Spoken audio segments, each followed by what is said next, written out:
I dealt with all ranges of pilots. I dealt with owners who own their own business and flew the airplane themselves. I dealt with professional pilots that were flying jets and now they're flying a Pilatus, and everything in between. And the thing that I loved about the Pilatus is it was easily adaptable to all those skill levels. Just like it's adaptable from a flying standpoint. You can go into a 2,200 foot grass strip, or I can go into Phoenix at night right next to a 737 and hold speed all the way to the end of the runway.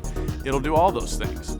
And same thing when you're trying to transition a pilot into it, is you don't want the airplane to be the big problem. You want the airplane to be docile. You want it to be forgiving. You want it to be simple. You want it to have a low pilot workload. And there's no more joy than you get as an instructor than to have somebody in the captain's chair that understands things, that can fly the airplane. If I fell asleep or keeled over right there, they'd still land the airplane in only a short amount of time of instruction, getting to know the airplane. It's that kind of a neat factor involved with the airplane. There's certainly things that will go higher and that'll go faster. That all comes at a cost. Aviation's yin and yang. If I want to go fast, I got to give something else up in return.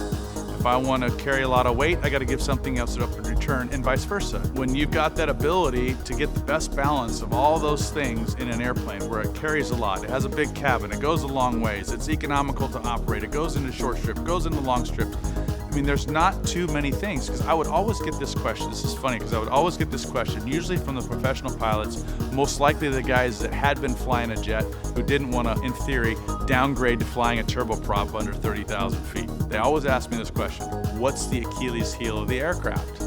And they hated the answer that I gave. Every time the answer was, there isn't one. It makes a compelling argument, the airplane itself, and flying the airplane, and just being able to adapt. I had many customers over the years that would buy the airplane, and then business would really turn up, or they'd win the lottery, or they'd do a big development or what have you, and everything's a box of chocolates in life.